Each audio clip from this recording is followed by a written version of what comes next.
Shalom, Ahab, Wa, Baraka.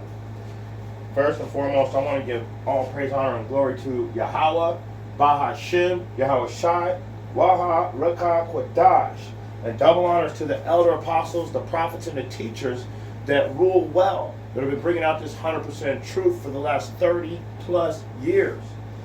Salutations also to the sincere Akyawa Akwath, which would be the 1/3 elect.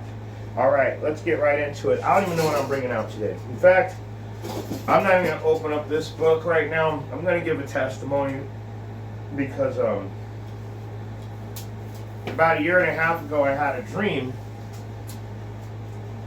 with myself and one of the up-and-coming elders. We were in that dream together, and I never wanted to bring out the dream because I wanted the elder's permission to be able to bring that bring it out. So, and yesterday he liked the comment after a year and a half.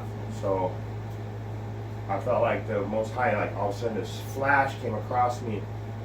Tell him about the dream now. So I had a dream when I was that I was on this cliff, but I was on the top of the cliff, and I had my foot up on a rock, and all the people were down in the valley. You couldn't actually see the people. I could only see myself, and then I was yelling at everybody, and I was just getting more and more angry because nobody would listen. We were wearing these beautiful garments too. Highly impressive garments. Really nice garments. I mean, they were made out of like it felt, I mean, it was like real gold, and just everything was just so real, so detailed, even in the dream. And it's still hard to be able to put it into words. But as I'm yelling, I get a tap on my shoulder, and I knew when I got the tap on my shoulder, that was the tap for, okay, it's time to go. Let's just go. We gotta leave. It's time for us to go back to the kingdom. And so I just stopped right there, and I get up and I look, and it's Amat Wan Abad. If anybody knows who Amat Wan Abad is, GMS Amat Wan Abad. And he also is a part of the DC camp. He's the one that tapped me on the shoulder. And he didn't say anything, and I didn't say anything. But the communication was, it's time to go. And so I stood up. I took my foot off the rock and turned around. And as I was walking, I look at Amat Wan, and he's just walking with his head up, walking straight forward. I mean, he knows exactly where he's going. I don't know where we're going, so I'm just kind of following him. And I look, and I see another person on Amat Wan Abad's right-hand side. And I'm trying to look at this person. I wanted to see their face the whole time we're walking. And as I look back up, we're at the top of a mountain. And there's this big black tent. I mean, it's huge. But you can only see the front of it. It's so dark. It's like we're in a forest at the top of a mountain all of a sudden. Like I'm trying to look at this dude. I look back forward, and we're literally at the door of the tent. And he looks at me, and Amat Wan's just standing there, just like this, waiting to see what I'm going to say. And I'm really nervous, honestly. I was really nervous. Because he opened up the tent door, and all of a sudden, I wasn't trying to see this dude's face anymore. Because I wasn't sure if I was looking at Yahweh Shai or not, and I didn't want to make eye contact. So immediately, I put my head to the ground, and I was like, I just don't think that I'm worthy to enter. I'm not worthy. I'm a sinner. I'm just not. And I said that I'm just not worthy to enter. And then, but I wouldn't look at him anymore. I wasn't trying to see his face anymore. I could look directly at him and look right at his face because he was talking to me, but I was too scared to. So I put my head down, and he said, "Will you at least look inside?" And so I said, "Well, you know, I'll take a look inside."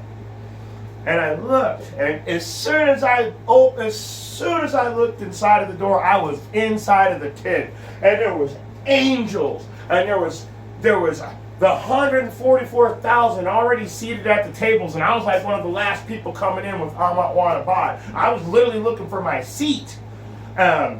Everybody was wearing crowns, and they were saying, one person would be like,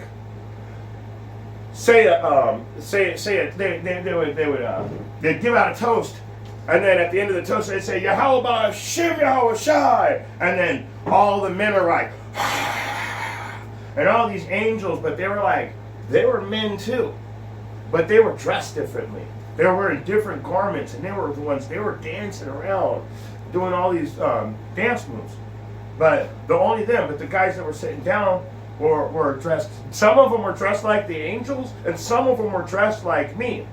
And I just got so excited, and I was standing next to the angel. I can't say if it was Yahushua or not, but I was standing next to him, and they're looking around and coming down this almost like walking down a ramp towards all of the seats, and it seemed like the table went forever. It was like as far as the eye could see, with men just cheering Yahweh Hashem Yahweh Shai. And then I wanted to find my seat, and I got so excited I woke up. I got so excited I never actually sat down. I was just looking around, and honestly, if you want to know the honest to God truth, I said to myself, I wonder where Menachezak Ba is sitting right now. And I started to look to see if I could find out where Menachezak Ba was sitting, because I wanted to go sit by him. And that's really when I woke up, because I started looking for other people. I was like, I had Amat Wanabad there, I had the angels there, it could have possibly been Yahushua himself just coming down in that form.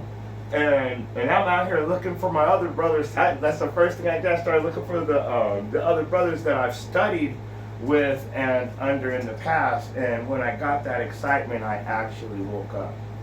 And now that's it. I just wanted to bring out that quick testimony. I'm gonna go ahead and stop there. And all I have to say, if you have eyes to see and ears to hear, leave a comment. I hope you got something out of this message. I'm going to bring out a class now.